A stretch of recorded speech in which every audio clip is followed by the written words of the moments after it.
Hello and welcome to another episode of Attention Span Labs. I'm your host, Mike DiBaggio, and it is a beautiful day today, the Lord's Day. Actually, it's a not very beautiful day. It's a very hot, muggy, rainy day in eastern Pennsylvania, but it's a good day anyway. And I'm going to show you some of my miniatures that I'm pretty proud of.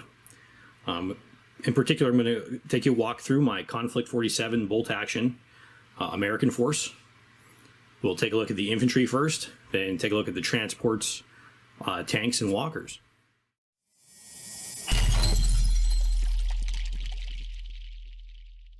Before we get into that, though, I want to thank you for watching and subscribing. My channel has kind of blown up in the past week, starting with my The Problem with Games Workshop is You video. I've gotten quite a lot of subscribers, but this video in particular is dedicated to a gentleman named Stephen Boyd, who commented on my original Konflikt 47 video saying that you have a very nicely painted army. Thank you, Stephen. And he wishes I would have shown it in more detail while I was speaking. And I agree with him completely. I botched that video pretty badly in terms of being able to see the miniatures in good detail. I know a lot of people really like looking at painted miniatures, painted vehicles, and terrain and so forth. And I dropped the ball on that one. But today, we're going to go through the Army. And so we'll start right now looking at my Konflikt 47 United States Army Heavy Infantry unit. This is an 8-man squad, sometimes supplemented by a Paragon. Paragons in the games are basically superheroes. The Paragon, in this case, is the Star Spangled Batter. You can see he has a bat on him. And he's actually a 3D print from Anvil Industry for their June release. But yeah, obviously looks a bit like Captain America with a gas mask. But he's not. He's the Star Spangled Batter. And he is armed with a Tommy gun. And like other Paragons, he's going to be fast and tough. I think in his case, he's also going to have tough fire and resilient due to the shield. If you don't know what that means, well, I'm not going to explain it too much in this video, but those are basically tags that apply to an army, special forces, and special units in Konflikt 47.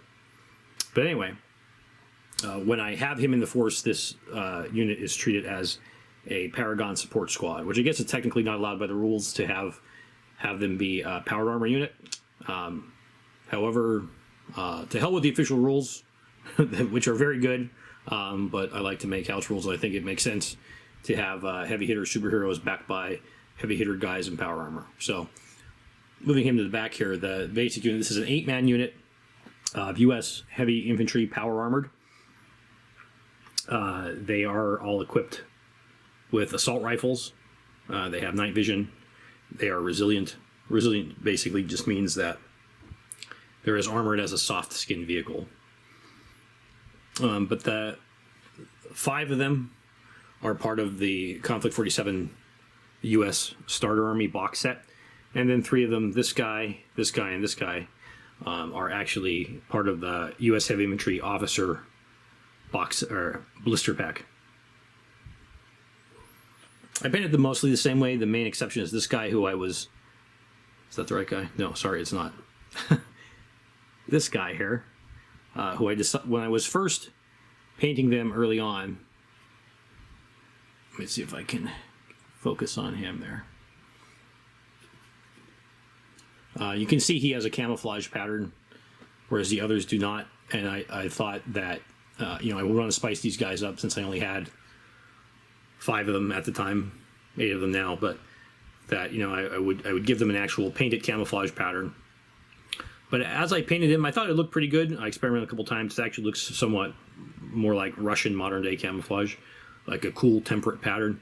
But I thought it might have actually obscured some of the detail on them, which does happen when you camouflage. Okay, next up are some of my character individual figures. Here we have, in the back here, a lieutenant. He has a walkie-talkie and a pistol. This is a captain. He has a map, and an M1 carbine. This is a medic bearing a litter. This is a forward observer. Could be either air or artillery. And this is Sergeant Rock from the Bolt Action Weird War collection. Move him back a bit. With the exception of Sergeant Rock, who comes in his own blister, the other figures are all from the U.S. Paratrooper M1943 support set.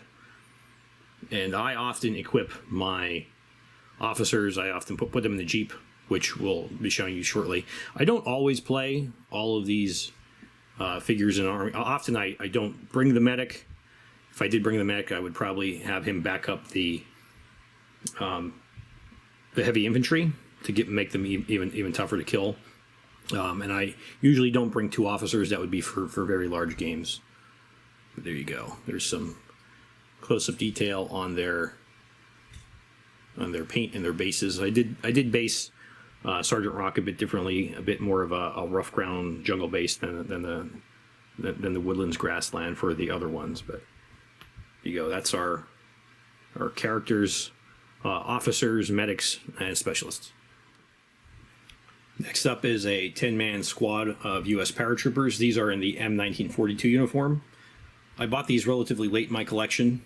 I actually had the Band of Brothers box set, which came with the M1943 uniform. And I'm actually sorry that I didn't buy the M1942s instead. I like them better. They're just more interesting to paint. They have the camouflage strips on their helmets. They have the worn out elbow and knee pads, which are replaced by parachute fabric. Make sure you can see on some of these here. You can probably get a good view of that on the NCO there. These are some very interesting poses. You know, they've got they're mostly rifles and carbines.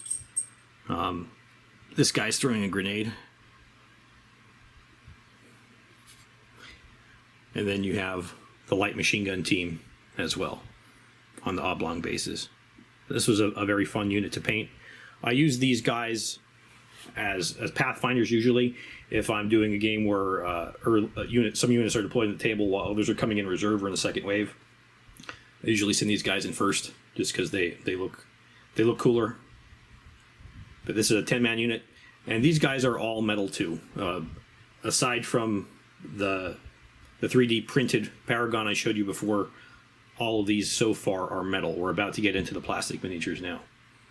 One thing to note is that generally the metal miniatures are somewhat smaller in proportion, not necessarily height, than the plastic miniatures, who are a bit bulkier, a bit closer to that 28mm heroic scale, though they're still generally smaller in both bulk and height than the more closer to 30mm or 32mm miniatures that you'll see from that other company that went bankrupt 20 years ago. Okay, and this is the first squad from the Band of Brothers box set. These are the plastic M1943 style uniform, U.S. Airborne. Includes light machine gun, 2-man team on a circular base. Now the problem with that, as opposed to an oblong base, is that if one of them gets killed, you sort of have to put a marker there to know that say the loader is killed or whatever, instead of just removing the oblong base as you would for this one. But that's what it came with, and I don't really have a problem with it. It's easy enough to keep track. I've actually never lost a single man from that machine gun team in all the games I've played. Anyway, they were either survived fully or they got wiped out as a team. But that's light machine gun is part of the squad. He also has a BAR man. I have a guy with a Mohawk with binoculars there. NCO equipped with Thompson submachine gun. A couple other guys with Tommy guns. But they're I'll give you a view of the back. Their backpacks with their entrenching tools.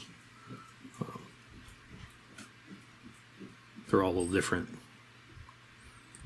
But there's a combination of M1 Garands and M1 carbines, in addition to the BAR and the Thompson. And here's the last of the U.S. paratroopers in the M1943 gear. from the Band of Brothers box set. The last unit you saw was an 11-man squad. It comes with 24 paratroopers, so you can divide them into 3 8-man squads, 2 12-man squads, a couple 11-man squads, and have guys left over for equipping your lieutenant with some protection with some runners. But however you do it, obviously this is larger than a full-size squad. There's a couple BAR guys there. I like the guys that are laying down prone. The guy here pointing. Interestingly, there's a guy here with a messenger pigeon.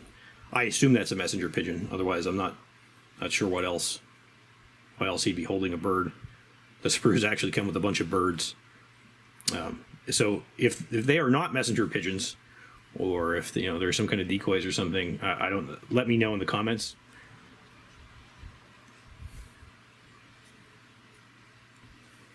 Some running figures here. Give you a view of their kit, their bases.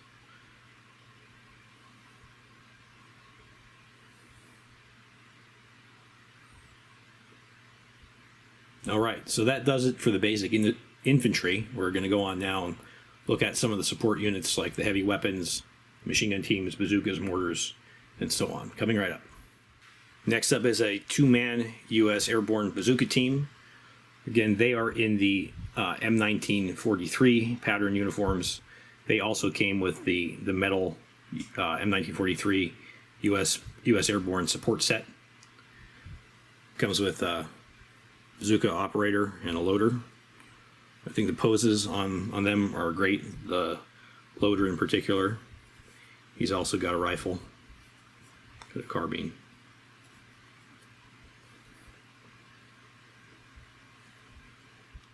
And here we have paratrooper mortars. This 2-man team is a light mortar team, and this 3-man team with a forward observer, a spotter, I guess, not a forward observer. These are on oblong bases, as you can see. This is a circular base. That both these units come from, again, the M1943 U.S. paratrooper support set, and then this guy is actually one of the 4-man team from an M2 50 caliber machine gun team, which I haven't finished painting yet, so I'm not going to show here. But he's useful as a spotter for any of the mortars. I definitely recommend having spotters for your mortar team. So yeah, we'll move these around so you can get a better glimpse of them from the side. These two are nice. They're laying prone. They're in the weeds. That's my dog barking there. They're unfortunately a little glossy. I do use matte sealant, so sometimes it comes out glossier than I'd like it to. I'll get a better close-up of the heavy mortar team from a different angle.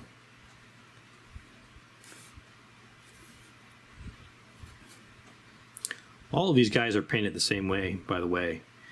If you really want to know, I can go through it in more detail in another video. But basically what I do is, after I wash them and base coat them prime them, what I usually do then is just go over it with a coat of Rust-Oleum Army Light Green, which is a very ultra matte camouflage pattern, and it pretty much matches exactly what I want the U.S. uniforms to look like. And then I will, to get them to wash them and to get it down a little bit in tone, I'll hit them with an Athonian camo shade wash, or any good green wash will do. That's just what I have on hand. I paint their helmets a darker green.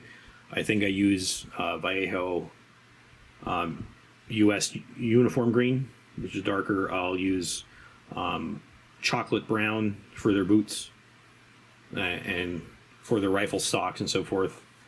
Ammo boxes, mortars, they get the same dark green as the helmets.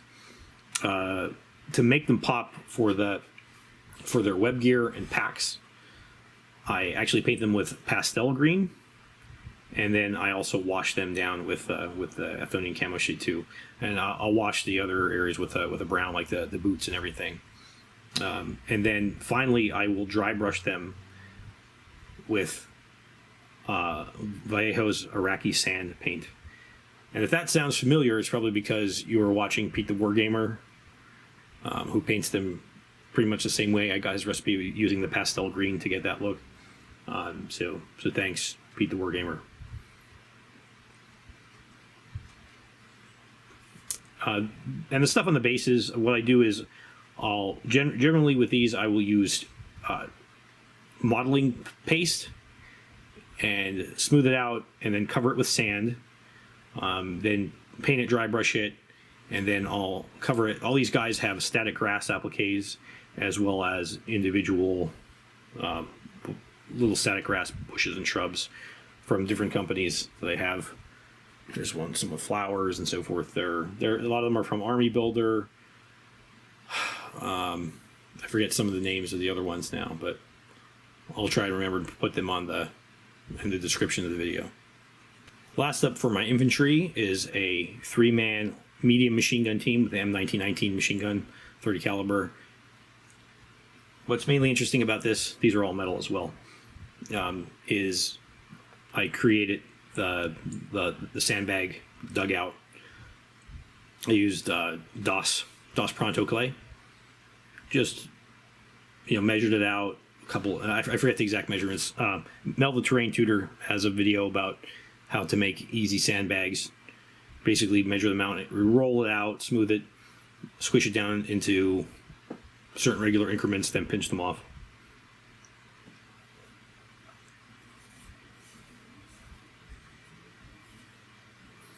So there's a gunner, a loader, and an ammo carrier. So that was it for the infantry. We're going to move on to the vehicles now. I have a couple of M3A3 half tracks to use as transports. There are some different configurations you can put them in, dealing with the front ram bar, and there's some other little things. I generally gave 3 extra medium machine guns in addition to the M2. The other gets only 2. I'm not sure why. I generally will load them out with machine guns, although it's rare to have to fire in all arcs at once, but it can come in handy. Extra firepower never hurt anybody. Yeah, so they're equipped with a M2 in a ring mount. I do have the driver painted as well.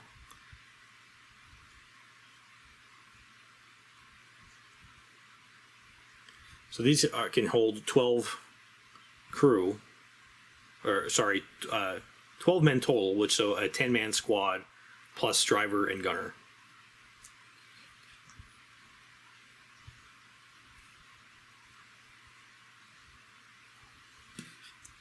Most of my vehicles are camouflaged, so that I hit them with the same Rust-Oleum light green paint base coat, and then I'll go over them with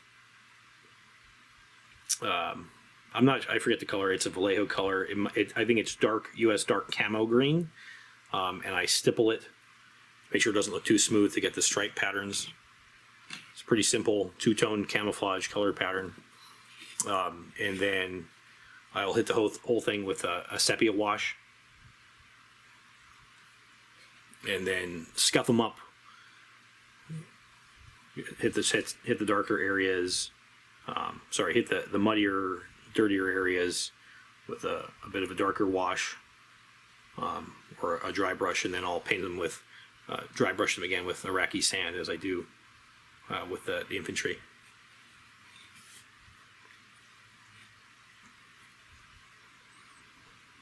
I generally put the decals on after I do the first wash, and then I'll just hit them again with a detail brush to wash them again and scuff them up. Okay, moving on to some tanks. There are a couple of heavy hitters, a couple of M4 Sherman medium tanks. This one is a 3D print, and this one is the Warlord Games kit. This one obviously has a Tesla turret, but it is the same basic tank as their M4A3 tank. This one I equipped with, it's a little bit, tiny bit larger. I try to scale it with, so it looks a bit wider, which is okay because generally the tanks, the vehicles that Warlord puts out are true 1/56 scale, whereas their infantry is a little bit bigger than that.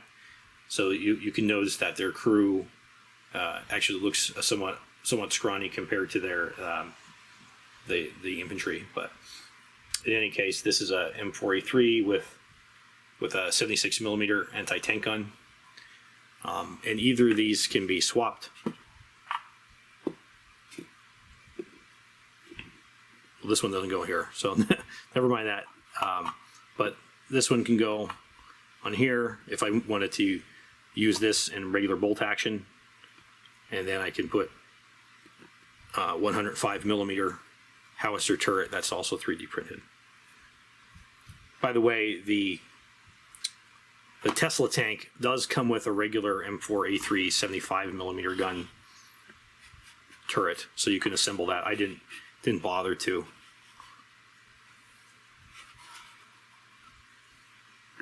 So, like I said, you get two vehicles for the price of one. They both have whole machine guns. I didn't bother to put the M2 on the top, but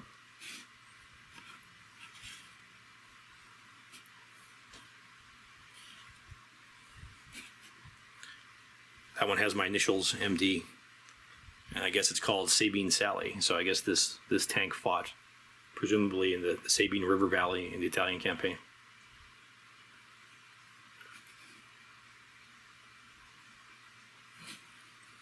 Some very nice detail on this 3D print. I don't remember exactly which one which designer this was. This was free on Thingiverse. So if I can find which one it is, I will put it on the description below. But yeah, same camouflage pattern as I described with the half tracks.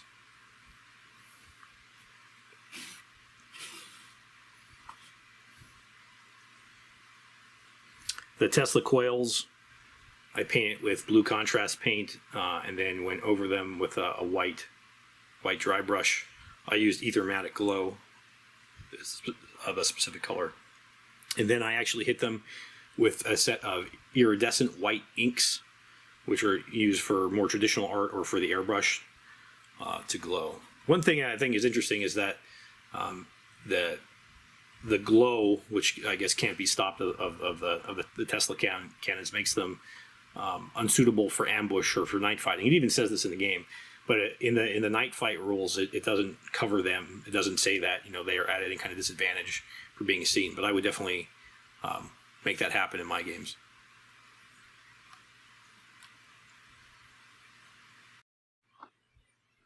Next up is an M18 Hellcat tank destroyer with a 76 millimeter heavy anti-tank gun. Also a Modus on the top. This is a recce vehicle, meaning it has the recce rule. I have painted 2 kill rings on the turret here. It has the cool tank, or the black cat eating the tank. This is vehicle B9. I kind of screwed up putting the decal on. It's a little crooked on front. Some nose cone art on the front there. Both the crew are painted. Get a better view of this. Again, painted the same way. Little detail recesses like this get a detail wash of black wash. So the commander, sorry about that. Commander is painted, and so is the loader gunner. I'm not sure in real life how many crew this actually has. I think it had a crew of at least 4.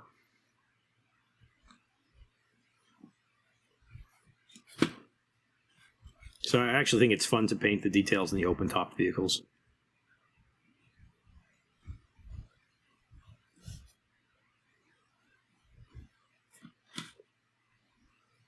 And the turret is movable.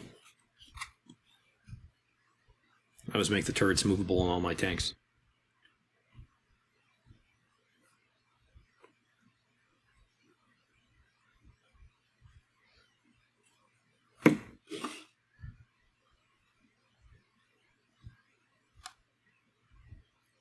Okay, next up, some heavy transport for the powered arm. And this is an M7 Priest defrocked. Defrocked because they took the gun, the main howitzer out of it. This is a 3D print piece. This was printed in 3 pieces. The tracks were separate, and then 4 pieces if you include the machine gun. And then the hull was 1 piece, I think. This is another free find on Thingiverse or somewhere like that. So the reason I use a Priest for transporting the powered armor infantry is that the heavy infantry count as they have the large infantry stat, which means they take up the space of 2 infantry. So if a half track can carry 10 infantry, it can only carry 5 guys in power armor. So because I wanted to have an 8-man squad, I got the Priest. The defrocked Priest can actually carry up to 20 passengers. So I'm good. I have capacity left over. I can pack all 8 of these guys.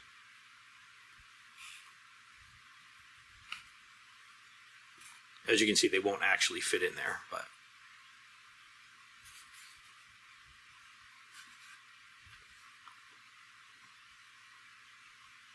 still looks pretty impressive. Same paint scheme as the rest of them. Yep, again, a 3D print. As you can see, it's a bit messed up on the inside. That's because I printed this hollow, and I wasn't able to drain everything out, and it blew up. I was able to dig it out, dig out the ruptured resin parts, fill it in with putty.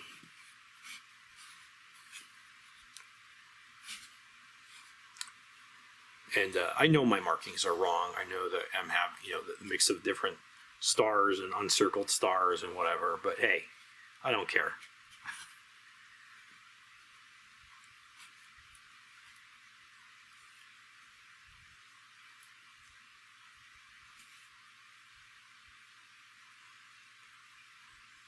Okay, next up, some Jeeps.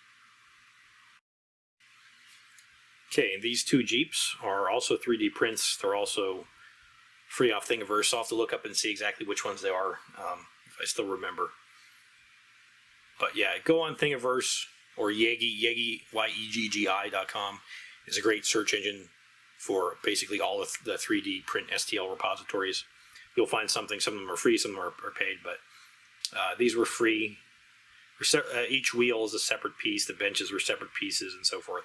But not too complex of a model. These I really like. Painted them the same way as the other ones. With the I added some.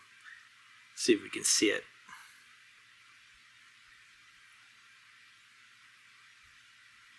Added mud on the tires with Vallejo texture paint, European mud.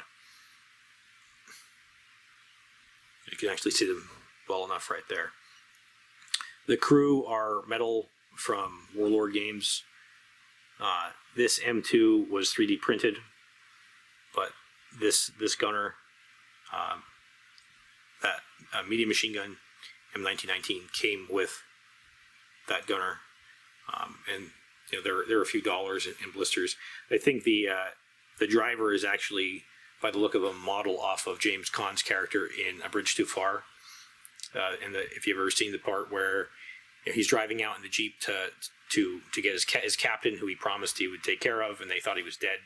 He ended up not being dead, but as he's driving around in the Jeep, he has the M1 carbine at the ready because he ends up in the midst of a German patrol and narrowly escapes getting captured or killed.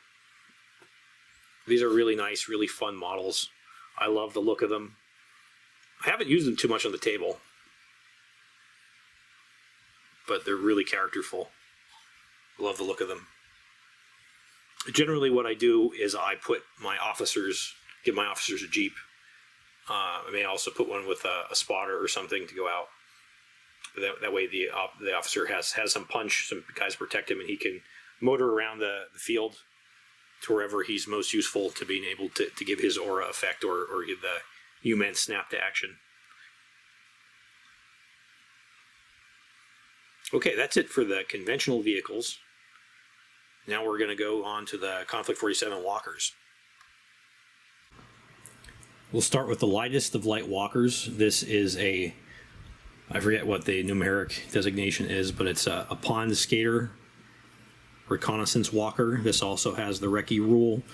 This has a 2-man crew. It's amphibious with minor modifications. It's used a lot by the Marines and the Army. So there's some options you can have in equipping it. It comes with I think that's a medium machine gun on the front and a M2 heavy machine gun up top. This is controlled by the pilot. This one's controlled by the gunner, obviously. The M2 can be replaced with a dual M2, or it can be replaced with a bazooka. If you give it the bazooka, though, I think it loses the recce rule. This is also good for flanking, bringing in as a flank reserve attack.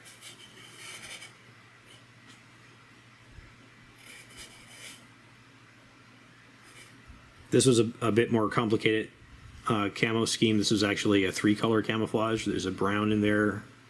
Actually, it might even be 4-color, but I painted the tarpaulins with the pastel green, washed them as well.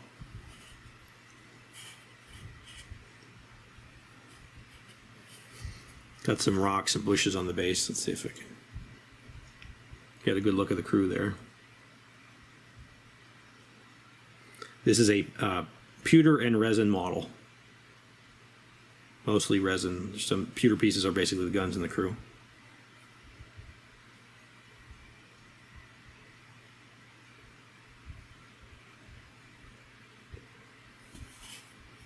That's the pond skater.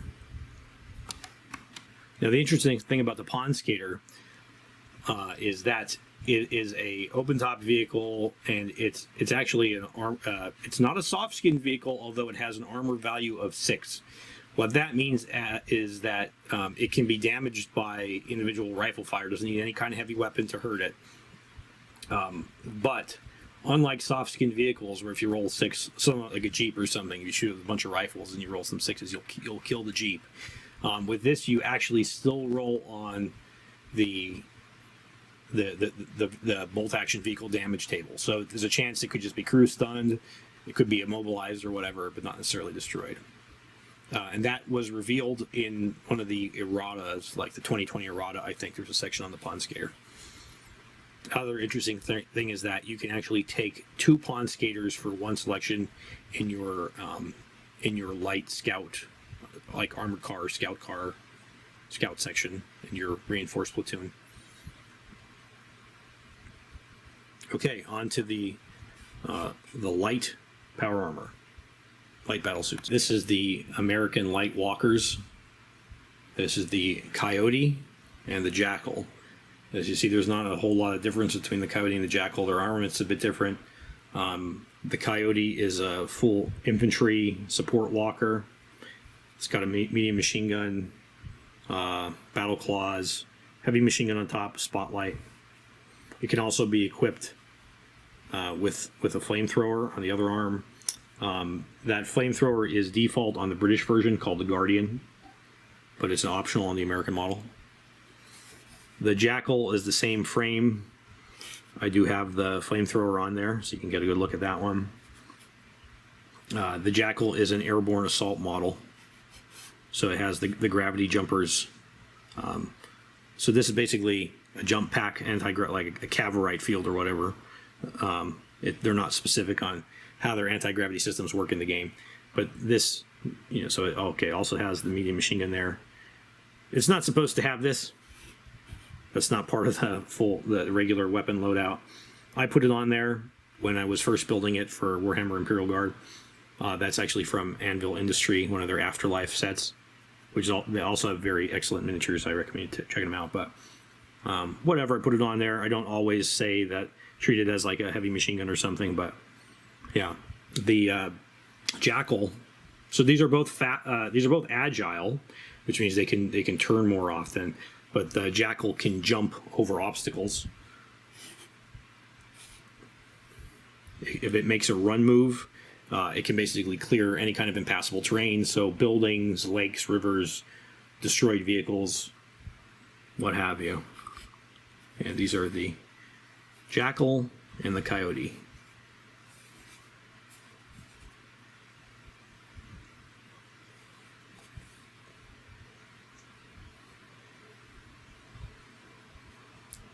Okay, next up, some medium walkers. Next up is another airborne walker. This one, a medium walker. This is the Mud Skipper. This also has the gravimetric jump packs that were on the Jackal, but a lot more of them. Again, this is a medium walker, so it has an armor value of 8. This is equipped with 2 light autocannons. Up top, forward facing. Has a medium machine gun. So you can see I actually strapped a heavy bolter on there. Again, this was for before I was determined to play Konflikt 47 as Konflikt 47. I thought I might use them to equip Imperial Guard. That's also why that melt-a-gun's on there. That's not supposed to be there. But you could use it as a flamethrower. There's a heavy machine gun on this arm. 2 power claws.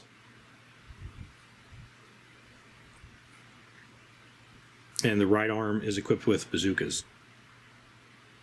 You can put another heavy machine gun there or bazookas on both arms. I think it comes with enough pieces to do either.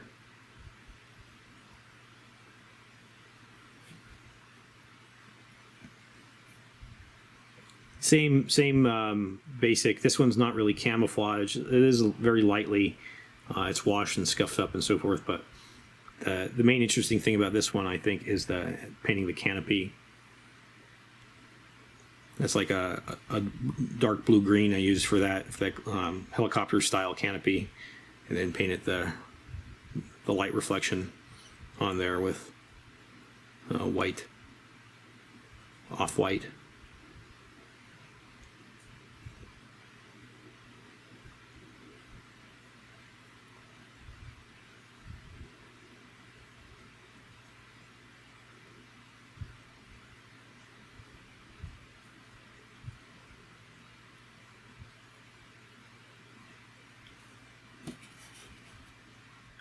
Next up is another medium walker. This one is a pure ground pounder.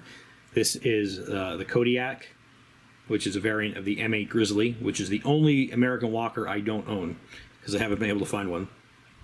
The Kodiak is a close support walker. It was originally designed to be an anti-aircraft vehicle, so it has 2 light autocannon and quad 50s. 1 autocannon and dual 50s in each arm. It lays down a withering amount of fire. It has the flak special rule, so it can shoot down airstrikes potentially, but also it is very effective against infantry. The +2 armor pen on the autocannons make it useful for negating the tough special rule if you're fighting Paragons or zombies or vampires or werewolves. Schreckwolfen or Nachtjägers. This is one of the neatest models, I think, in the whole line. Really love the look of it.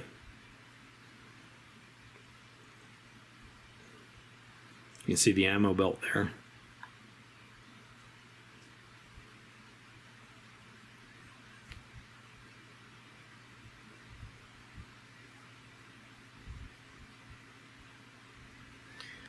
As I understand that ammo, you can see the ammo hopper up top on each shoulder. That ammo is for the autocannons, and then there's ammo drums for the 50s below it. Pure speculation as to how much ammo this thing actually carries, but it would be quite a lot. Added some rust on the joints, so a little bit of corrosion, not too much. There's its pajama flap. I'm not sure what else to call it, I guess. That's obviously an armor plate that protects its vulnerable rear mechanism. There's the engine up top. Crew hatch is up top as well.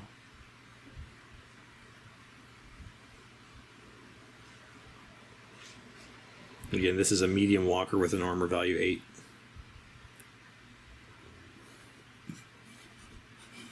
And we got one more to show you.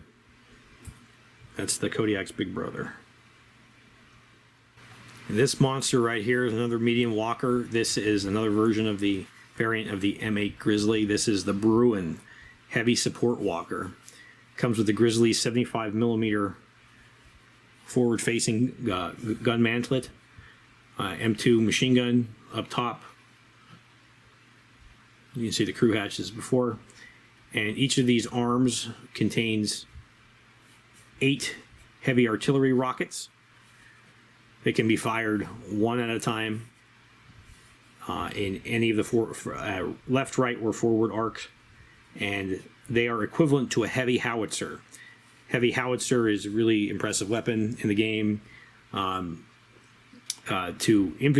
non-point targets. To structures, to infantry, and I guess to light vehicles. It by light vehicles I mean soft skin vehicles. It does 3d6 hits, which is an awful lot. So you roll to hit once, and then that can be multiplied into as many as 18 hits. They're a +4 penetration, and they cause d6 pins. So this is really effective against infantry. It's effective against the tough units that can shrug off wound, because at a +4 they can't invoke tough. It's excellent. It's great against tanks. The +4 pen is pretty reasonable, but the d6 pins, even if you don't penetrate it, or even if you only do a glancing hit, d6 pins is a big deal. Yeah, I really like the Bruin. This is actually the most recent walker I painted. Try and get a closer look here at the base. I have another video coming up on the doctrine and theory behind walkers, like where they're useful. And my main contention is that they're useful mainly in urban terrain and mountainous terrain. So I based this one. This one has actually a 4-color camo pattern as well. Sorry, 3-color. So it has the basic green with the camo, the dark camo green over it, which may appear black to you, but it's not. And then a brown as well.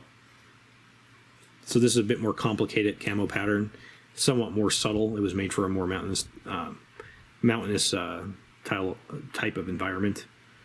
But the base, there's some ruined stonework there.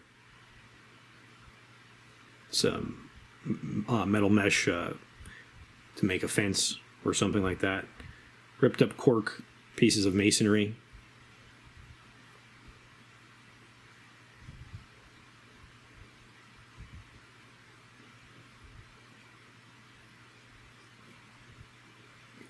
Here.